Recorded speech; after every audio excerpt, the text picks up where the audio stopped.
নমস্কার বন্ধুরা, কেমন আছো সবাই? আবার এসে গেছি। আজকে দেখাবো ভ্যানিলা স্পঞ্জ কেক কী করে বাড়িতে সহজেই বানানো যায় ওভেন এবং বিটার ছাড়া। দেখো, কাপ মেপে বানাবো। এই কাপটা মেপে আমি 1 কাপ ময়দা নিয়েছি। আর এই যে এই টেবিল স্পুন, একটু বড় চামচ যেগুলো টেবিল স্পুন, ওই টেবিল স্পুনগুলোতে 2 টেবিল স্পুন, এই যে মাপটা দেখো, টেবিল স্পুন মানে উঁচু উঁচু না, এই নিয়ে ঠিক এইভাবে হাত দিয়ে ওর ওপর দিয়ে এইভাবে ঝরিয়ে নিলেই 1 টেবিল স্পুন হয়ে যায়। আমি নিয়েছি 2 table spoon cornflour, 2 table spoon গুঁড়ো দুধ, আর নেব এই যে টিস্পুন মাপে 1 টিস্পুন নেব বেকিং পাউডার,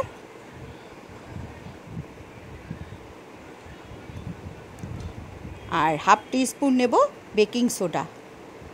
দেখো, খুব সহজেই আজকে যেভাবে দেখাচ্ছি এইভাবে করলে খুব সহজেই যখন তখন ইচ্ছা করলেই কেক বানিয়ে নিতে পারবে। আর 1 চিমটি নুন। পুরোটা আমি ভালো করে ছেঁকে নেব।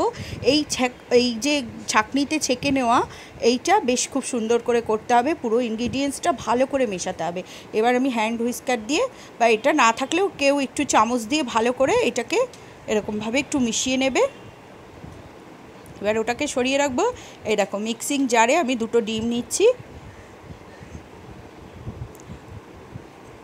2টো ডিম নিয়ে এবার চিনিটা নিয়ে নেব 3/4 কাপ হিসাবে। 1 কাপ যেহেতু ময়দা নিয়েছি, 1 কাপের একটু কম নেব চিনিটা। 1 কাপের সঙ্গে 1 কাপ চিনি নিলেও খারাপ হয় না, তো মিষ্টিটা বেশি হয়। আর এই যে হাফ কাপেরও কম নেব, এই যে নিচের দিকটা সরু থাকে সেজন্য হাফ কাপেরও কম নিয়েছি তেল, সানফ্লাওয়ার অয়েল। এবার এর মধ্যে একটু ভ্যানিলা এসেন্স দেবো। ভ্যানিলা এসেন্স না থাকলে কারোর বাড়িতে একটু লেবুর রসও দিয়ে দিতে পারো।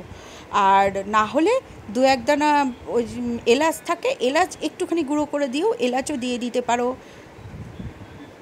এই যে মোলটাকে আমি এই বাটার পেপার দিয়ে, না হলে সাদা খাতার পেজ আছে, ওই পেজ ছিঁড়েও তেল দিয়ে এইভাবে নিচে দিয়ে ব্রাশ করে নিতে পারো, বাটার পেপার না থাকলে। এই যে মিক্সিতে ঠিক এরকম ঘন ফোমিং একটা কন্ডিশন চলে আসলে তখন মিক্সিটা থেকে আমি ব্যাটারটা ওই আমার ড্রাই ইনগ্রিডিয়েন্টসের মধ্যে নিয়ে নিলাম। এই যে আমি দেখাচ্ছি, দেখো কীরকম হালকা হাতে মেশাতে হবে। আমি এখানে কিন্তু এখনও গুঁড়ো দুধ দিয়েছি, লিকুইড দুধটা দিইনি।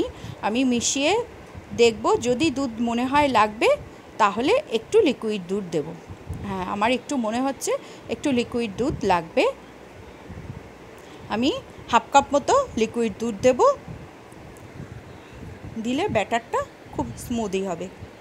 আমি মিক্সিং জারের মধ্যে দুধটা, হাফ কাপ দুধ ওর মধ্যে, কেন ওর মধ্যে ব্যাটারটা অনেকটা লেগে ছিল।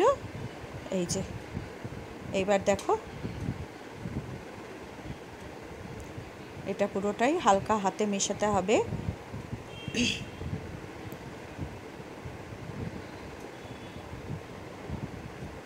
এইভাবে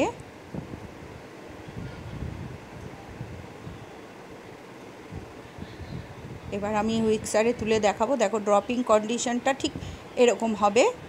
এই যে ঠিক এরকমভাবে হলে জানবে ব্যাটারটা ঠিক আছে। এইবার আমি মোল্ডে ঢেলে নেব। আমি এটা গ্যাসেই করা দেখাবো। মিক্সিতে এইভাবে ডিম ফেটিয়ে নিলে খুব সহজেই হয়ে যায়। হ্যান্ড হুইস্কারেও অনেকটা সময় লাগে, হাতেও ব্যথা হয়, কিন্তু মিক্সিতে খুব সহজে, শুধু মাপটা ঠিক থাকলে। আর কাপে আমি ছোট লাউপালার কাপ নিয়েছি, কাপটা যদি একটু বড় হয় তখন ডিমটা 2টোর জায়গায় 3টে নিয়ে নিতে হবে, তাহলে খুব ভালো হয়। এই যে এবার আমি গ্যাসে কড়াই বসিয়ে দিয়েছি, যা এই যে একটু গ্যাসটা ধরিয়ে গরম হতে দিয়েছি। কড়াইটা গরম হতে হতে যে স্ট্যান্ডটাও বসিয়ে দিয়েছি, যে স্ট্যান্ডের ওপর আমি কেকটা দেব, কেক টিনটা দেব। আর ওই কড়াইয়ের ওপরে আমি এইটা, এই যে ছিদ্রটা আছে, এইটা একটা কোনো দিয়ে বন্ধ করে দিতে হবে। এই যে পুরো ভালো করে তেতে গরম হয়ে গেলে তারপরে কেক মোলটা দিয়ে দিতে হবে। 10-15 মিনিট হাই ফ্লেমে রেখে, এই যে দেখো 10-15 মিনিটেই ঠিক এরকম রাইজিংটা হবে।